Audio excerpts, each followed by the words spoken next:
to everybody who's attended this afternoon. I'm just going to click through to the next slide. There we go. So welcome. I'm really excited to present this afternoon and we have a really excellent speaker talking about careers in the creative industries. And having worked in a school myself, I know there's lots of young people who are interested to gain an understanding of what those jobs are that they can do after school if they are the little creative beings within your school or wherever you're working currently. So just a few formal things to get through this before we make a start. So of course I'd like to do a formal acknowledgement. We respectfully acknowledge the Wurundjeri people of the Kulin Nation. We pay our respects to elders past, present and emerging leaders who are following in the footsteps of those who came before us, and we thank them for the opportunity to conduct CEAV business on their lands.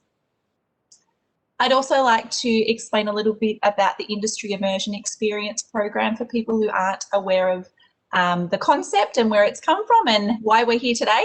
So the program started back in 2018 and it was initially run as a face-to-face program where students would go out on site and visit different industries and workplaces. It's funded by the Department of Education, and we'd also like to thank them for funding this program and this webinar today.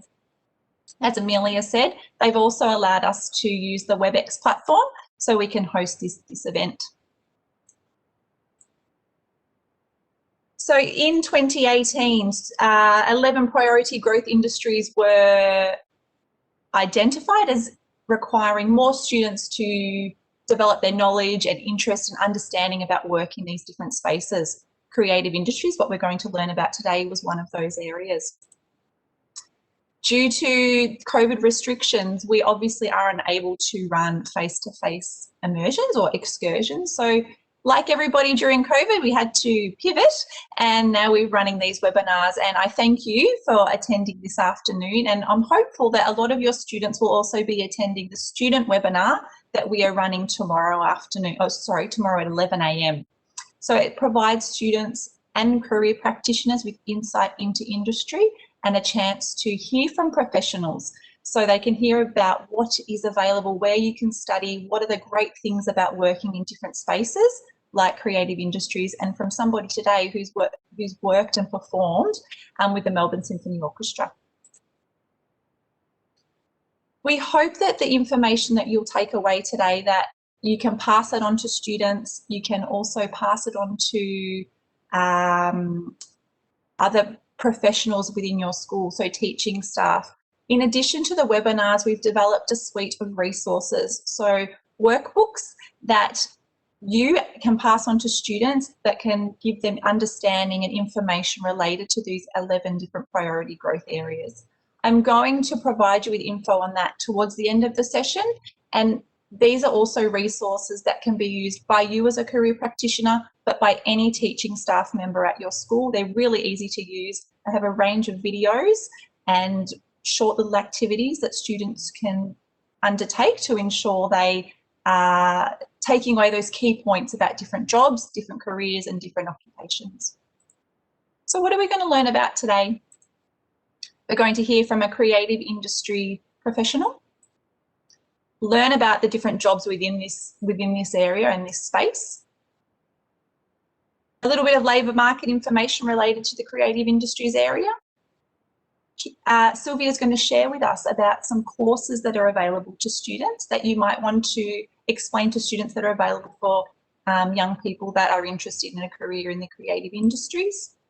As I said, I'll explain how to use these online resources, which are an accompaniment to today's session, but also we also cover a lot of different other industry areas as well. We've also got Steph here from the Department of Education, and she's going to be explaining how the My Career Portfolio website can be used as a career planning tool and why it's really, really valuable to use this as part of your career program if you're in a government school. As Amelia said, we really would love your questions. So even though mics are switched off, we want it to be as interactive as possible via Zoom, via WebEx. So type any questions in the chat box or in the Q&A box, and I can ask Sylvia along the way throughout her presentation or towards the end. So without any further ado, I'm going to introduce Sylvia Hosking from the Melbourne Symphony Orchestra. Sylvia is a professional musician, so she's going to explain to you today a little bit about her career as a double bass musician, and I'm really looking forward to this presentation. Sylvia and I connected back in February, I think, with the plans of running a face-to-face immersion and bringing students through the MSO, which unfortunately hasn't happened this year, but we're still really lucky to be able to hear Sylvia's story today. So thank you, Sylvia. Thanks so much, Jen. It is lovely to be here. And yes, it's not quite what we had envisaged, but better than nothing. And it's great that you've been able to pivot to this online delivery, as we all have. But I feel like you're ticking a whole lot of boxes, getting practitioners in as well as students. So maybe it's a bit of a silver lining. So hi, everyone. My name's Sylvia Hosking. I am a former double bass player. I'll get into that a little bit more later. And I'm here to talk to you today about a career in the arts for your students and how you get there, because I think for a lot of us who are not in the arts, it seems very otherworldly. And in some ways it is, and it's wonderful, and that's what I hope to get across to you today. So I'll go into a little bit about my journey, the MSO in general, and the various pathways to different roles in the arts, and more specifically the MSO, but applicable across the industry. So currently I'm the school's program manager and former musician at the MSO, and I work in what's called the Learning, Engagement and Innovation team, which does quite a lot. As I was preparing for this presentation, as I was listing, it was quite impressive what we do, but I will talk about that later. So let's go on to the next slide, and I'll chat you through a little bit about who the MSO is. You may not even really know what we do. So the MSO is Australia's first professional orchestra. It's been the sound of Melbourne since 1906. It was the first Australian orchestra to perform overseas, which is way back in 1965. And it was the first to debut at Carnegie Hall, which I'm sure many of you have heard of, very famous venue in New York. Each year, we engage with more than 5 million people, mainly through live concerts, though not so much this year, but TV, radio, online broadcasts, lots of international and regional touring. We do recordings and, of course, our learning programs. Our performing home, you'll see on the slide, is Hamer Hall, part of the Arts Centre on St Kilda Road in Melbourne. It's intentionally shaped like a snare drum, if you've never noticed before, which I hadn't until it was pointed out. But yes, a snare drum. It holds around 2,000 people, and it's the heart of the arts precinct in our really rich city of Melbourne. The MSO is considered world-class, not just by us, but around the world, and it regularly attracts great artists from everywhere around the globe.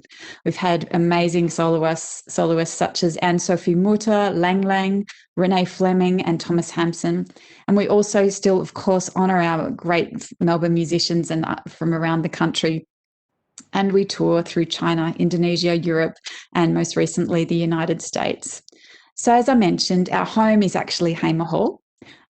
But we also give free summer concerts, of which you might be aware, at the Sydney My Music Bowl. Every February, you'll have free concerts there. Bring a bottle of wine and a blanket, and you'll see us on stage. We do lots of other things: secret symphony performances at unique inner city locations in an effort to really reach broader audiences. So we're really going for more than that standard concert hall experience. And if you engage with us, if you came to every single concert, it would be about 160 concerts a year. So let's move on to the next slide. So MSO is obviously a vital presence, both on stage and in the community, and it cultivates classical music in Australia and in its culture, but it also reaches regularly beyond the customary classical audience. We collaborate and have collaborated with, and I'm lucky to have played with Sting, Professor Brian Cox. We've worked with Nick Cave and Warren Ellis, bands like Flight Facilities, Kate Miller-Heidke, Tim Minchin, even the Hilltop Hoods. And of course, many of you will know about our Kiss debut, which was many years ago now, where we all got dressed up and had Kiss makeup on. It was one of my favourite gigs, to be honest. The MSO goes everywhere. We reach kindergarten children and their families right up until what we call our lifelong learners, our older generations, and everything in between. On this slide, you'll see pictures of Star Wars, which we've done for a few years running now, which is a great family show where you see the film and see the orchestra at the same time. So we actually play the proper soundtrack to the film. In the middle there, you've got the Jams for Juniors, which is just a wonderful immersive experience for kids, and of course the Sydney My Music Bowl. As a champion of the arts and music education, the MSO campaigns for rights of all people to access and learn music and provides opportunities for music lovers to be involved with the orchestra no matter their age or location. And this is where my team comes in a little bit. So learning, engagement and innovation. Our team, in one form or another, has been delivering MSO schools concerts since 1919. We've certainly come a long way since then, and our mission is to be an orchestra which supports a lifelong love and learning in music. At the moment, we've got 3 levels of engagement with the MSO: an introductory, intermediate and advanced. So I'm just going to give you a quick list of everything that we do. And as I say, I found it quite impressive myself. Incursions to schools, live or online. We provide access to schools who wouldn't be able to come without financial help through the MSO Ignite program, getting them into the concert hall, getting them involved with us. We run our flagship community music program, the Pizzicato Effect, which is free to every child in the city of Hume who wants to learn a string instrument twice a week with top musicians. We run a work experience program that's second to none, 3 days intensive. They get to meet everyone in the organisation. At the moment, something special that we're doing is an acknowledgement of country project. So the acknowledgement that you hear on every occasion, we've actually developed together with Deborah Cheetham, AOA, who has written a musical acknowledgement of country, which we hope to become widespread throughout schools, throughout concerts, so that it just becomes an ongoing acknowledgement and a lasting one in a musical sense. We run, also in partnership with the Department of Education and Training, the Victorian Challenge and Enrichment Series through the MSO Classroom Online. And that's a wonderful series for high ability students in government schools, which you're probably well aware of. And our series focuses on secondary students, not just music students, but we cover cross-curriculum learning with English, history and dance, all sorts of things. Our Jams for Kinders, Jams for Juniors, again, engaging that younger age group. We've got special celebration weeks like this week, NAIDOC week, a whole week of events going on, of course, online. We've got a digital platform in the making, which was happening before COVID, but is certainly full steam ahead with that. We have partnerships with Melbourne Uni, Australian Youth Orchestra, Melbourne Youth Orchestra, community projects, side-by-side programs with community musicians, COVID-19 virtual ensembles, because we couldn't do it this year. We've got online content for teachers and students. We run open rehearsals when we're allowed to for those music students who really want to get behind the scenes. We have masterclasses for those really engaged students. We also run Teacher PD. I'm sure that's not it, folks, but I think that'll probably do us for now. Let's move on to the next slide. Of course, my favourite slide, because it's about me and my journey, and I love to chat about where I've come from because, of course, I'm very proud of where I've been as a musician. So I began my journey at school. Much like your students, I probably haven't had a whole lot of music engagement. Depending on your generation, I was involved with the music, the ABC Music Let's Sing. And basically we sat in a classroom and sang along to recorded accompaniments and very little else. So I didn't have a great start to what was going to be a really lovely musical career.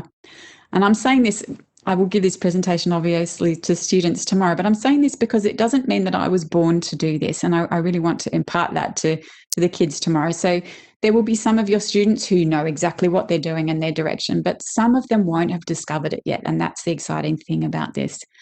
My journey was involved in a lot of extracurricular things. I didn't start any proper music until year 6 when I decided to join a choir. Of course, I sang around the house and that was great. I moved on to piano lessons. I was luckily in a school that really supported this, and that's a matter of luck and serendipity, I think. But I didn't actually pick up a double bass nor know what it actually was until I was in year 10, which is quite astounding and unusual. To then go on to a musical career playing that instrument exclusively. I was lucky enough to have a lot of teacher support, which of course is invaluable. You have a teacher who believes in you, you do well, generally, if you've got a bit of talent, and that's, the power in your roles as teachers. I went on after school. Obviously, I did my VCE double bass and went on to study. It was what was then the Melbourne College of Advanced Education, now Melbourne Uni, in a teaching degree. I decided that teaching was not my thing. I really, really wanted to play. So I went on, left that degree, went on to the Victorian College of the Arts and studied performance there and practiced. Was lucky enough to then be advised to go overseas. And I must say that all these lucky enough to have happened to me were the result of a very important person in my life, whether it was a mentor or a teacher. So again, just recognizing the power in suggestion and noticing that, you know, you guys being so well equipped to know what's out there is really going to have a major impact on your students. I ended up at the Juilliard School in New York, New York. If you've seen the film Fame, it's based on that, and it really is the most extraordinary learning environment that I could possibly have been in.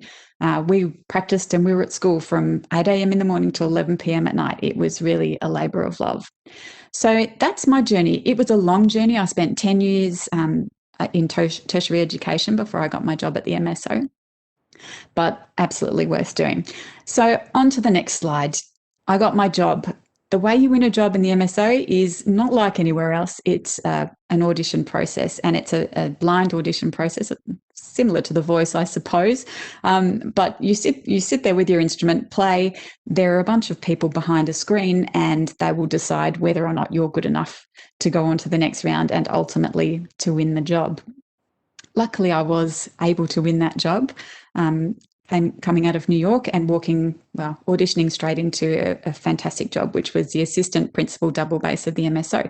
And I lasted there for about 20 years. So it was no small thing. I'd like to talk you through what a week in the life of MSO looks like, because again, I don't think that that's something that is well recognised. Our jobs in the performance sphere are recognised as full-time equivalent, and what that meant in the time when I was there, we worked from 10 till 4. We had allocated breaks, and we probably worked 2.5 days a week and then gave up to 3 concerts. So it's quite an extraordinary thing. You think, oh, that's not really full time. That's probably 25 hours. But think like an elite athlete. That's what a musician goes through in terms of their body and the intensity of the workplace when you're in rehearsal. So that's generally what it would look like. Of course, it all gets mixed up. We go on tours. You'll see in the slides here, we've got the Royal Albert Hall in London, where we performed at the proms. And yes, lucky enough to have very glamorous headshots as a musician, not so much the case anymore. And the other picture there is a regular day at work. I think we're actually on tour in China. But yeah, a bunch of just regular people who can play amazingly on their instruments. It's an incredibly exciting career. And one that I very much loved. However, disaster struck in 2017 and I ended up with a back injury, which is not great for a double bass player, as you can imagine. Neither lugging the thing around nor playing it is a particularly easy thing. So if your body's not really up to it, what next? And here's where we come into our interesting thoughts for you and your students. So on to the next slide, careers in the arts. Music performance, I'll go through it very briefly. As AC/DC said, is certainly a long way to the top if you want to rock and roll, or get a job in a world-class orchestra, because that is pretty tough, both of those things. Okay, so the next slide, and how you really do become a professional musician. You do have to want it. And if you're working with secondary students, it's probable that they will already know if they're going to be a performing musician, they will be well on the way. It will be the only thing they can think about, be the only thing. It's not even a decision for them. This is just what I'm doing. So you need to start young. I was very lucky, but starting young is a great thing.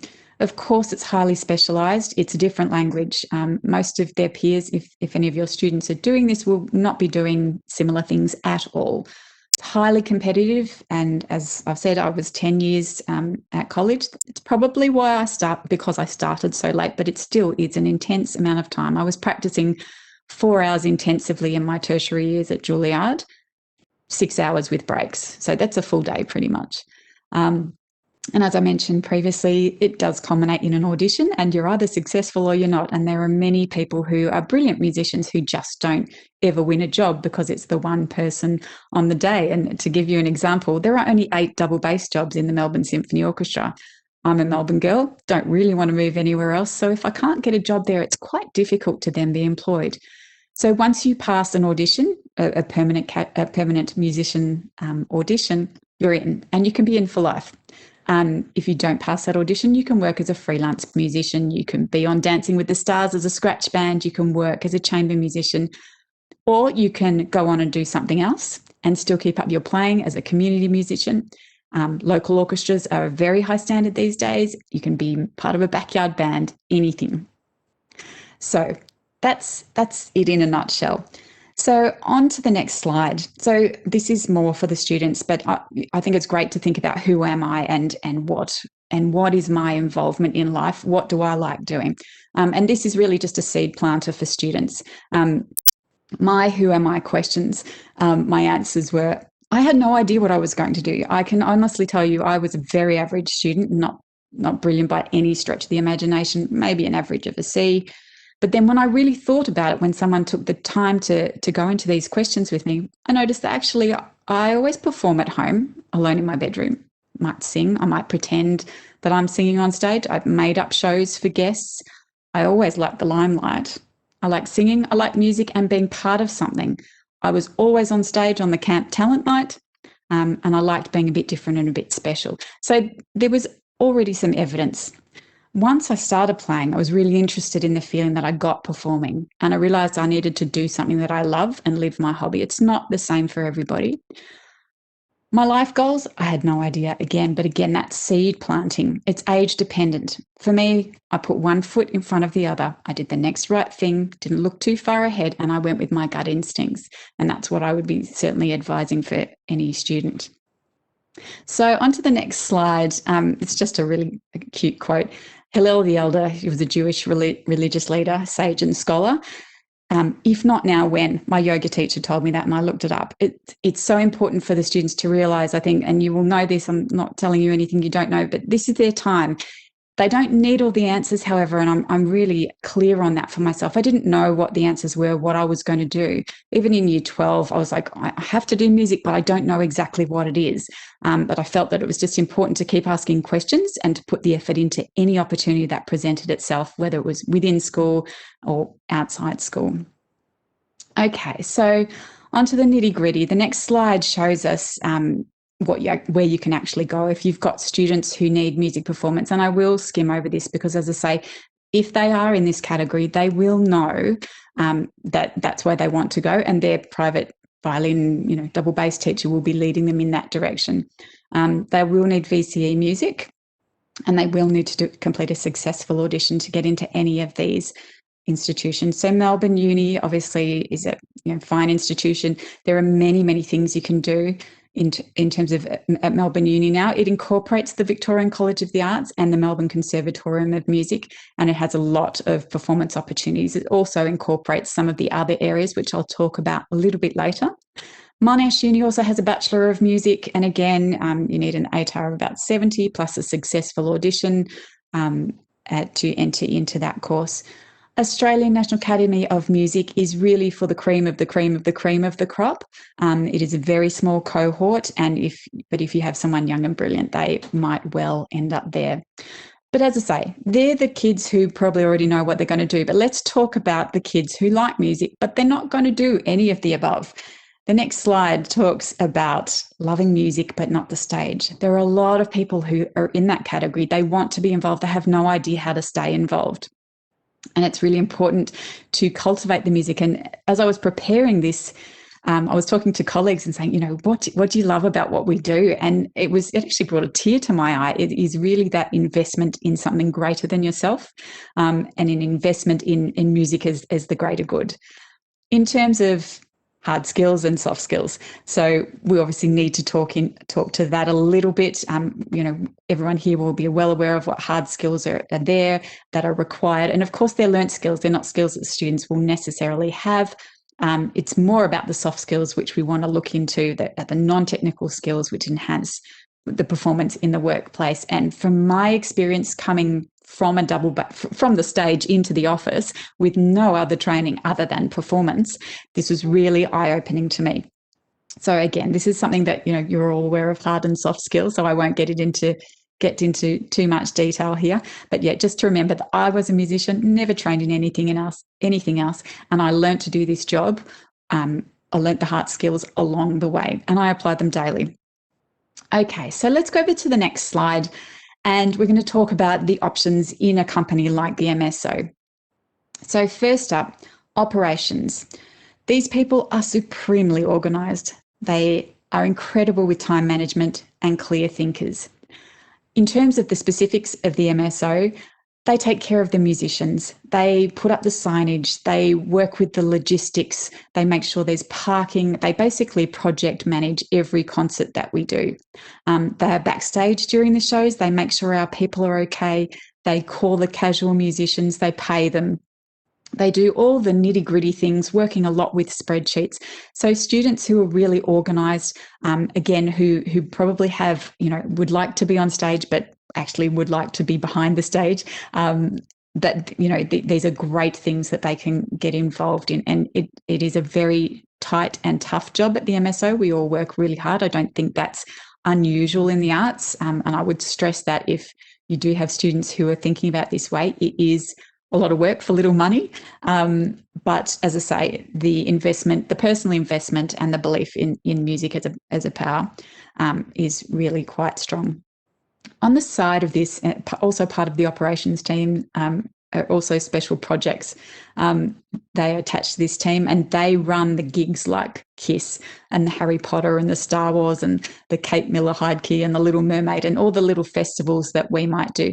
Anything that's outside the normal realm of classical music, special projects. So again, if kids are involved, not necessarily in classical music, but any kind of music, they can be looking at the MSO as an employer, because it's so diverse now.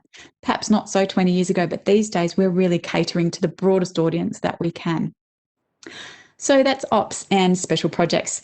Production, so they're the kids who are already on board with your school productions. They're the ones who want to be involved with the technical background stuff, the lighting, live streaming, maybe you're not doing that at school, anything audio, video. School productions are a great start to this. Staging, hands-on. In the MSO, they'll be assisting musicians. They'll be setting up the chairs and the music stands. They'll be helping the orchestra on tour. They'll be working part of a really tight-knit team. It's an amazing group, the production guys.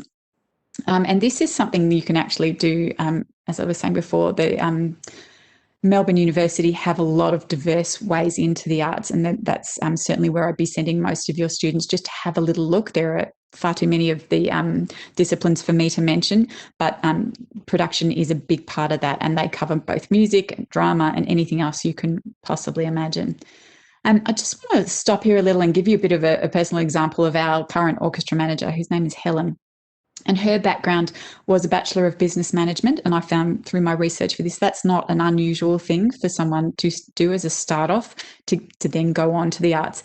Now, her interest as a hobby was piano. She did her performance diploma at 15 years of age. She continued to study it, and she worked in theatre. She did a bit of admin, a bit of marketing, and just in a voluntary capacity, and then slowly building that up. Again, she's the kind of person, and this is a standard in my workplace I have found out now. She was drawn to the arts, but she knew she wouldn't be on stage. She had the skills to contribute to admin work, and she had the soft skills to be able to contribute and be a people person and make sure that those musicians can get up there and do that really hard job that they do on stage. So that's just an example. And as I say, from my research preparing for this, that's really consistent. Love music, but have other skills. So let's go on to marketing. Of course, marketing, it's not the same everywhere. Well, it's the same in some ways. You need that creativity, extreme creativity, empathy and people skills, of course, communication, that you're how we're going to get audiences in to see the MSO, really strong organisational and planning abilities, team leadership qualities. It's said that good marketers drive processes and can motivate others. So again, that communication coming in terms of the internal team as well as the external audiences. So really, really powerful point for MSO is selling tickets, and the marketing team need to drive that and find out what it is that is so great about music that you need to come to all of our concerts. I'd like to give another personal example of someone who is now in orchestra management but has been in marketing. She has a Bachelor of Arts in Music. She was actually at the College of the Arts with me as a bassoon player, then went on again to get a Master of Business at RMIT. And her quote that she really wanted me to share is, I've worked in the other industries, specifically IT and finance, but always come back to the arts. I've never met so many talented, interesting people in the one spot. And that's just the administrative staff, let alone the musicians. I love the rush of concert nights, getting the musicians on stage, then seeing the conductor walk on out there. It's a thrill to be involved. So again, just showing you the kind of view of our employees in this wonderful workplace. Corporate partnerships, which is again something that MSO has taken on. This is a fairly general thing where obviously you're finding beautiful alignments between companies who can give in kind, give things in kind as opposed to a changing of hands of money. So again, people skills and empathy, communication, research, understanding, working out alignments of the same type of audience of two distinct areas. So my example is MSO. Our principal sponsor is Emirates. So we link in lots of ways. We're very diverse in lots of ways. We reach a similar demographic. And so that's what our lovely lady at the top of corporate partnerships has managed to do. She started with a Bachelor of Arts, and that is somewhere, again, the Bachelor of Business or the Bachelor of Arts is just a great starting point, particularly for the majority of your students who will have no idea what they want to do and will roll into a Bachelor of Arts. It's perfect. You can suss out what you're doing, work out where you want to be, and then you can add on to your portfolio, basically get your foot in an arts organisation. Graphic design. Again, graphic design can be the same anywhere, but again, if you've got that slight background of music and loving the product, it's it enhances your experience completely because you really know that you're contributing in a very meaningful way. So our graphic designer, a Bachelor of Graphic Design with honours, and well, that was great. Yeah, University of Canberra. She could do that, and a multitude of various different things that she was able to do. Now, these people obviously need to be exceptionally creative, have a lot of innovation. They're part of the marketing team that really puts it all together and makes us know who the MSO is in a visual sense. They've got to have excellent time management, organisational skills, IT skills, especially with design and photo editing software, obviously. Those kids who have really great accuracy and attention to detail, which is what you need inherently as a musician. So if they have studied music, again, they are really set up to succeed. Philanthropy and trusts and foundations. It's our next port of call. So these are the people who really assist the MSO. We're a not-for-profit organisation, and we depend a lot on donations. Obviously, again, I find myself repeating a lot: communication, oral and written skills, admin and organisation skills, a passion for the product. Again, that keeps coming back. Also handy for this kind of role is a commercial and a business awareness.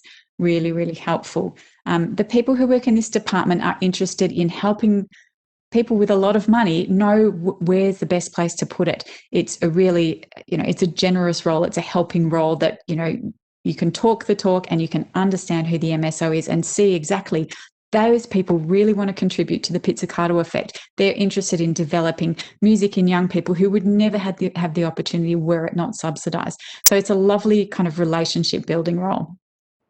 Another part of philanthropy is external relations, which is more interacting with government officials and ministers, and again, going for that government funding, which we're obviously very dependent on. And again, a Bachelor of Arts or a Bachelor of Music will get you very, very far into this realm. Our particular lady that I spoke to, our Senior Manager of Philanthropy and External Relations, has both of those, Bachelor of Arts, Bachelor of Music, went on then to do a Master of Arts and Cultural Management, which I'll go into a bit later.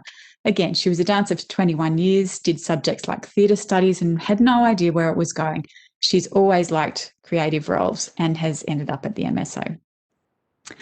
Human resources, again, you'll find this in many companies across the board. They have to be across the rules and policy, incredibly organised, working with people, again, those soft skills of communication, being able to speak, manage conflict resolution and negotiation, multitasking, certainly, and looking after employees and employers' rights and responsibilities.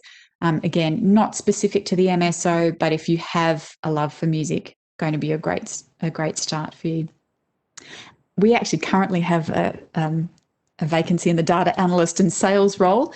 So I was reading up on that, and we're looking at kids who have high level of maths. I assume all children are really up with the programming languages and learning all those hard skills along the way anyway at school, and you're setting them up well for that.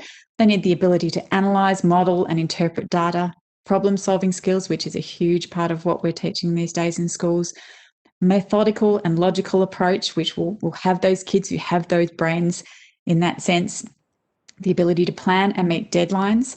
That is very much a part of the MSO across the board, and accuracy and attention to detail. There are a couple of other roles which I haven't got slides for. Artist liaison, again, working with people, making sure that the people who are going to be on stage have everything they need, whether it's a coffee at the 10 o'clock break or, lunch at lunchtime. People are really helpful with that, are really fantastic as artist liaison people. Events management, and of course there's also the finance and accounting side of things, which I won't need to speak to at all because you'll be across that anyway. So on to our next slide. I'm talking about this arts administration degree. As I mentioned, it's great for kids, particularly at 17 and 18, who don't really know where they're going, find that springboard of the Bachelor of Arts or Bachelor of Business. Arts administration is a postgraduate degree in all of the institutions I investigated. It's a 2 years degree in addition to a bachelor degree or some experience in the industry, which I should stress is actually a good option to get the experience in the industry. And experience is worth 1,000 degrees in a lot of ways. However, we are functioning in a world that really likes the piece of paper as well. To be clear, I haven't done that, but having 20 years in the orchestra as a musician stood me in good stead, and I had a few fair mates who were pretty happy to have me there. So my situation's a little difficult, but I do believe that in all of the senior managers that I've spoken to, they are much more interested in that go-get attitude and the experience rather than the piece of paper. So depending on where you go.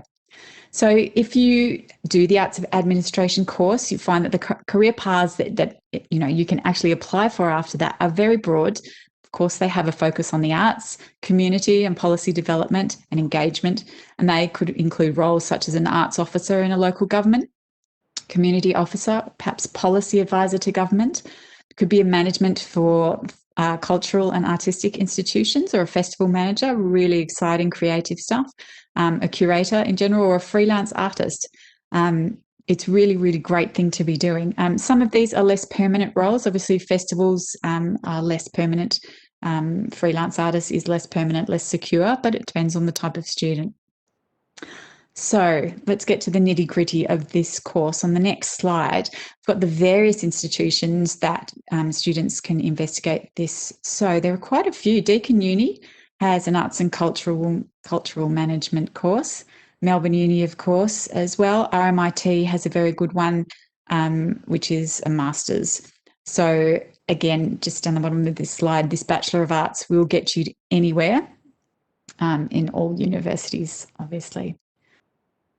So my thinking, and again, more for the students and for you, the idea of following one's heart, perhaps living one's hobby as a career is a fantastic thing. Not being afraid to start small. I had a work experience student contact me yesterday to volunteer her time. Of course, in a time of COVID, I can't do that. But, to have that initiative, I would be encouraging students to really make the most of it. Because as I say, with the arts particularly, it is very much about who you know as well as what you know. Organisations want to provide opportunity if you're the type of person who works hard and are there because you love what the organisation does. So let's wrap it up with the next slide. So it's the good and, well, the pros about working in the arts. You meet famous people. You might, in fact, be a famous person. My son likes to think that I was a little bit famous, and I was a little bit, but not as much as I would like. You could meet a classical music superstar. They are in that building every week. It's very exciting. Just to be around and a part of a living art form. We have new concerts every week, I was saying. So new people, new music, something new every time. It is not a dull job. There are different challenges every week. We can go from concerts to live streams to panel discussions to schools concerts, play music to toddlers and have them screaming out during concerts. We can be playing movies, playing along with pop stars, giving online incursions and creating educational content. You could be at home one week and traveling to Europe the next. You could be going to Indonesia to work with disadvantaged students who don't have access to a lot of classical music. It's really quite an amazing thing. You work in a team, always, to create really cool stuff. You have the opportunity to be creative, which is where this will be really important to your students. We know that humans are creative by design. However, the even more creative of them will really want to get involved in the arts if that is their bent. And they have the opportunity to develop their own programs. They're working in festivals. The sky's the limit, and it's really quite an extraordinary thing. Anyone who goes into the arts will explore lots of different skills they didn't know they had and probably won't get till they're older. I can speak to that very much. Now, the next slide is, we've done the good and we're doing the bad. So the cons of working in the arts, it is long hours. It is definitely a labour of love, and that's what gets us through. It is usually modest pay, 65 grand round average for your average administrator, up to 100 grand for senior management and more for the CEO. I'm not privy to that figure. Particularly in places like production, you'll have quite unusual working hours, which may involve split shifts. So we'll have a rehearsal in the morning, have a few hours off, and then go in to work for the concert that night. But this could be a pro, because I certainly wasn't a fan of 9 to 5 back in the day. So we've had the good, we've had the bad. The next slide is not as predicted. It's the inspiration. There is no ugly about working for the arts unless you're dog-tired and having to play a concert. But to sum it all up, the arts would have to be one of the most challenging industries on a bunch of levels, both personally, also in terms of getting government engagement, making sure we've got enough money to do what we know our community and the society needs to function and be supported in a creative way. It's everything that people say it is. It is long hours. It is hard work. There are frustrating barriers, not just governments. Artists can be quite tricky, modest pay expectations, but it's also genuinely inspiring and soul lifting. And that's not overstating it. You know that you're working to make people's lives better and making the world a better place in general. In a time when workers are constantly asking more from their careers, wanting to make a difference, not just a way to pay the bills generally, a job in the arts has this in spades. I and many of my colleagues am genuinely proud to tell people that I work for the MSO. It's Australia's first major performing arts company with over 100 years of history. And that's huge. I really feel that history and that responsibility, particularly as a former musician. I'm proud to tell people that my work culminates in giving people wonderful experiences, allowing them to forget their troubles, whatever they may be, COVID, no COVID, inspiring them to strive for something greater or to get through a hard time. It might just be for a few people. Some of our incursions were for 30 kids. I could be sharing possibilities with a few students or practitioners like this, or entertaining and enriching the lives of thousands at Rod Laver Arena with Meatloaf. It really doesn't matter. The results of much of my work and my colleagues' work is ultimately that people are smiling. And I like to think that's actually worth quite a lot. That's it from me. Thank you so much, Sylvia. That was fantastic. Really inspirational, and now I wish I had learnt an instrument as a young girl.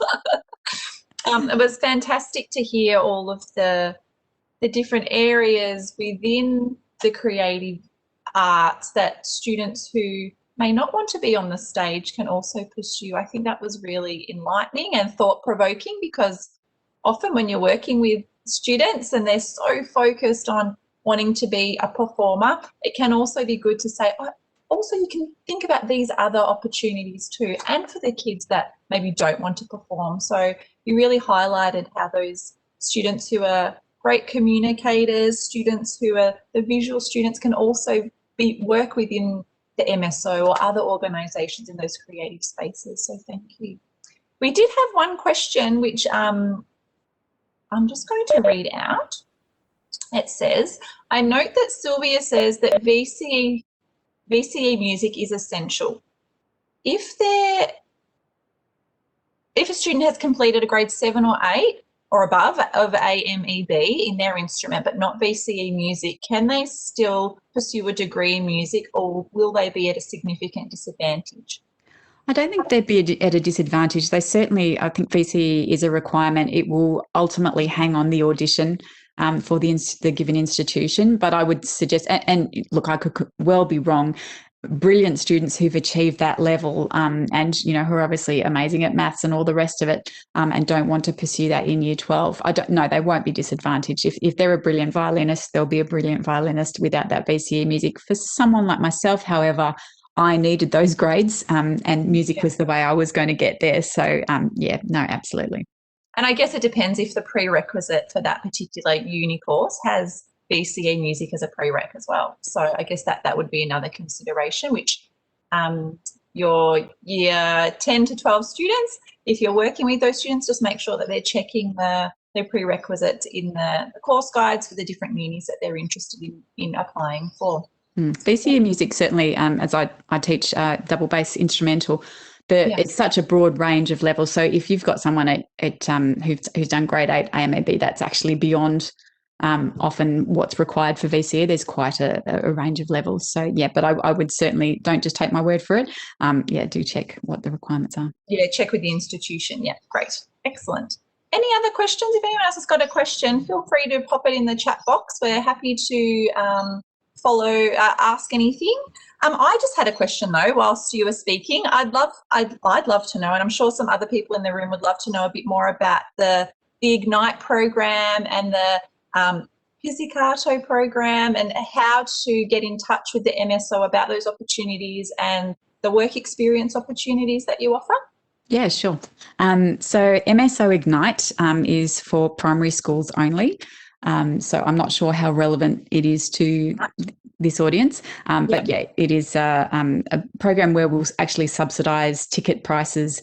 In fact, I'll do a bit of a plug. The MSO's ticket price has been substantially reduced in the interest of access for everybody. So that's across the board. We now have $9 tickets. So as part of the MSO Ignite scheme, those schools will be offered then $4.50 tickets. So they get 50% off the price, and then they get subsidies of a bus. They also have other things. We'll send resources.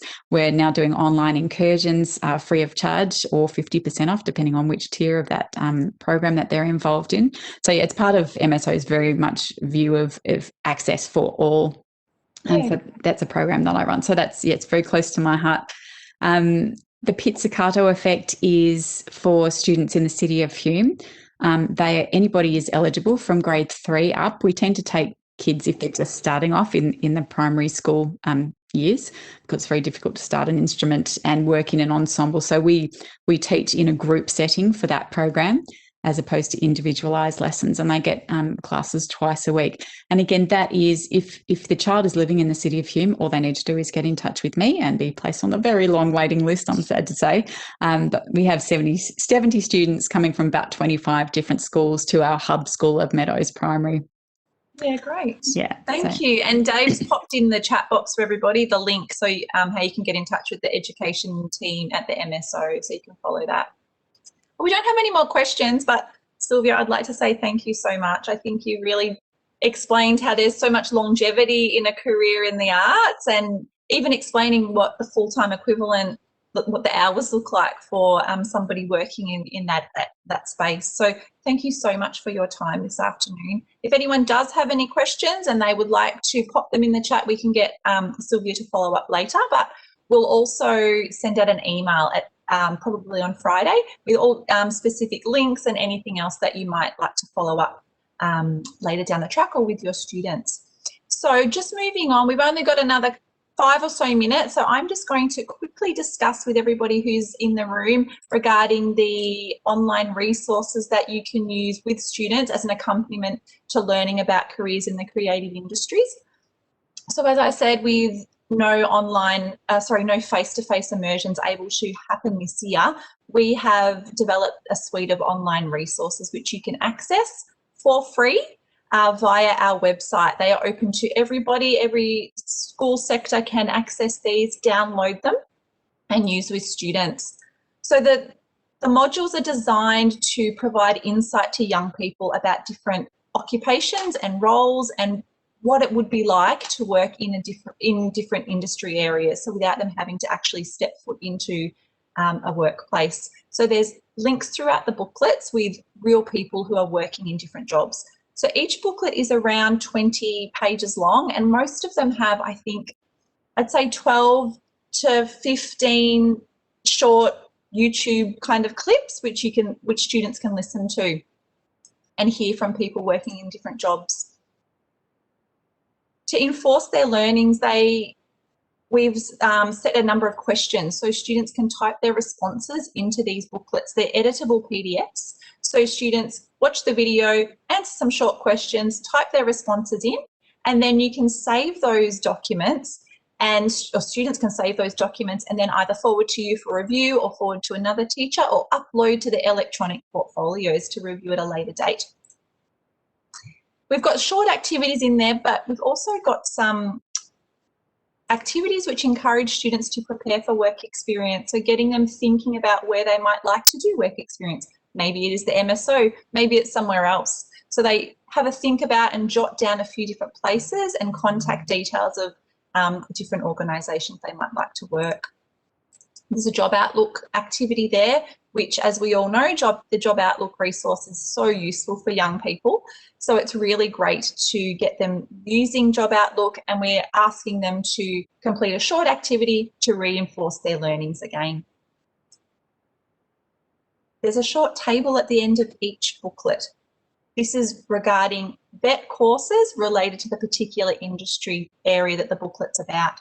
So this booklet also has live links to different courses. So it's very user-friendly. You just click on a link and read about what the course is about and which institutions offer these particular courses.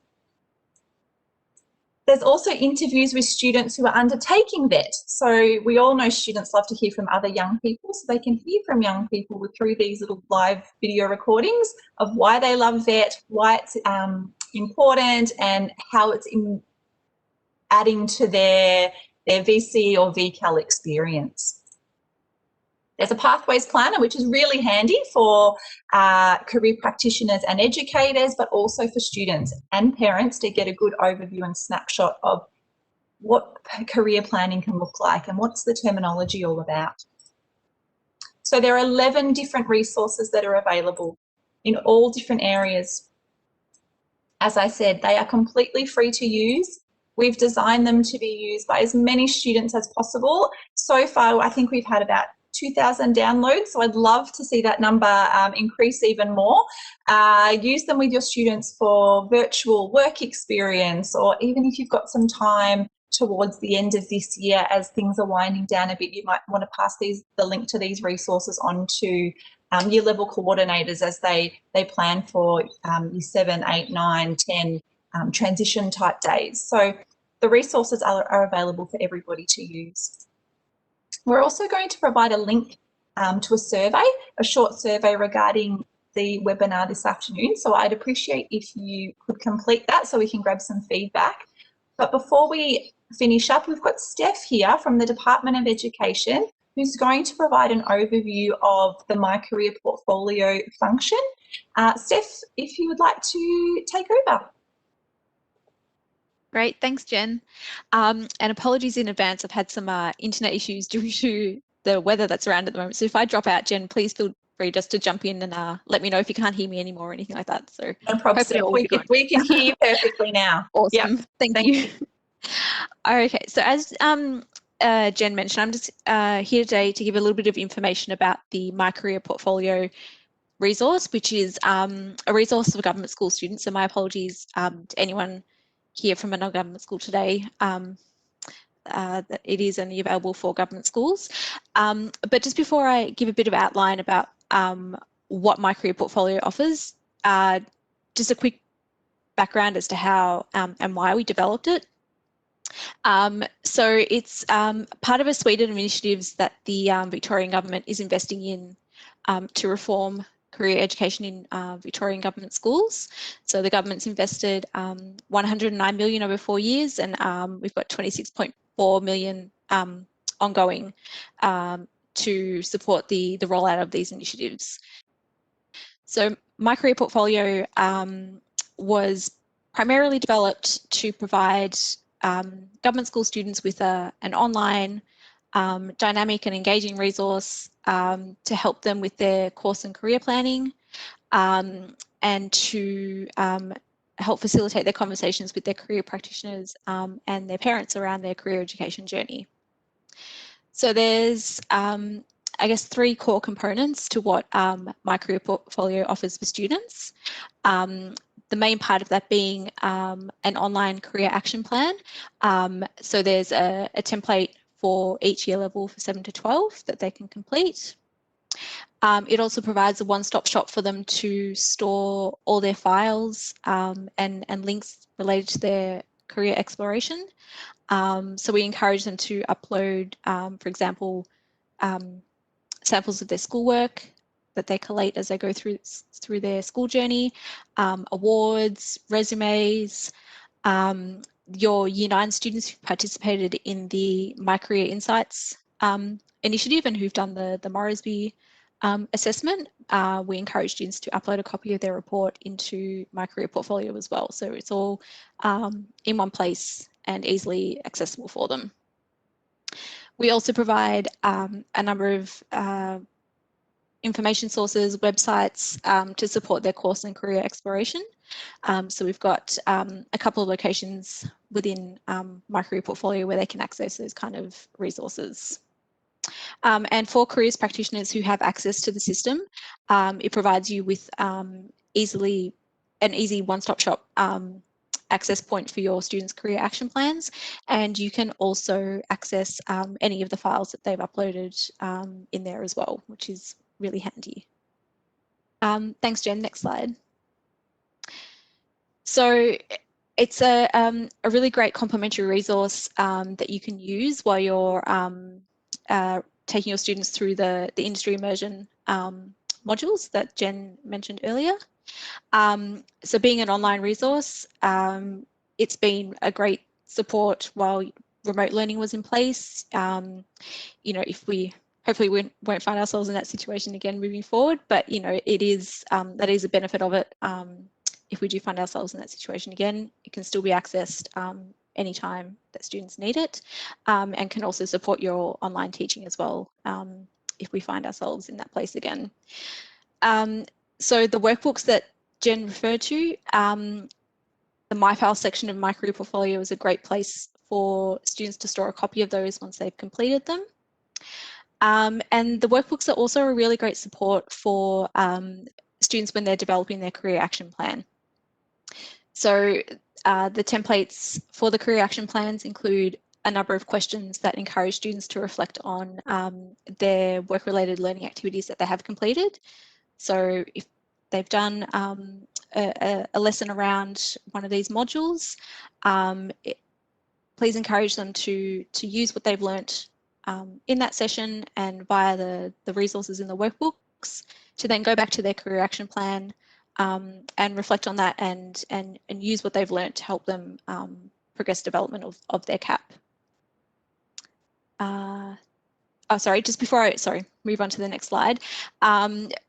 We are in the process of developing a number of enhancements for My Career Portfolio. We had a release at the end of term 3, which introduced a new section for students called the World of Work.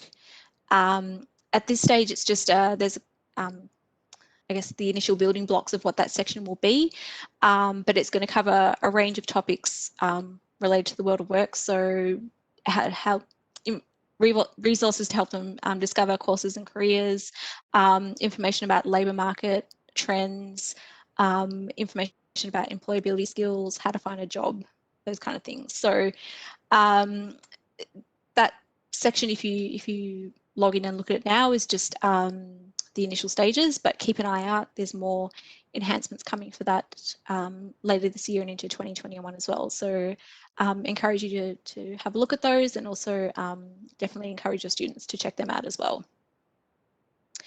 Thanks, Jen. Next slide. So just to finish up, for those of you who haven't had a chance to explore My Career Portfolio yet and are interested, so I've just got the URL there to access the resource. We also have a number of information and resources available on the department website to help you roll out My Career Portfolio if you're looking to do that.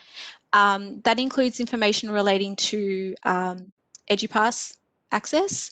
So your students will need an active EduPass account in order to be able to log in, but we've got all the guides there related to that. For careers practitioners, you have to also request to be given access to the system as well, but it's a very straightforward process. All you need to do is get in touch with us in the Career Education Unit, just on the email address there on the slide. And of course, if you have any other questions at any time about using the system, please just get in touch with us there as well. Happy to take any questions in the chat too. Thanks, Jen. Thanks so much, Steph. And the My Career Portfolio is a really great resource to use, obviously with the IIE resources we've developed, but across all the other career planning activities you're doing with young people in your schools. So thank you, Steph. Now, just to finish up, we have got some more of these webinars coming up for students. So we're really lucky. Tomorrow, Sylvia will be speaking directly to students about her career in the MSO. So I'm really looking forward to that. We have a number of students registered for tomorrow, but it is not too late. So if after listening this afternoon you think, oh, I've got some students who might be interested, even students that are in year 11 or 12 who are those musical students, flick them the link. They can come along and have a listen as well. Okay, I think that would be great for them just to tune in and have a listen. We've got presenters coming from Accor Hotels next week and also Metro Tunnel the following week. So if you would like to register for any of these upcoming events, the link is going to be in the chat box. I think it's probably already there by my esteemed colleagues Amelia and Dave. Thank you for keeping on top of the chat today, guys. And thank you to everybody for sharing your Wednesday afternoon with us. It's been really informative. Thank you so much to Sylvia from the Melbourne Symphony Orchestra for giving up your time and sharing your really inspirational and amazing story with everybody in the room. Thanks to Steph for explaining the My Career Portfolio resource from the Department of Education. And thank you to Amelia and David. And we're going to wind up there. So if you haven't completed the survey, the link is in the chat box and we would appreciate your feedback. Thank you very much.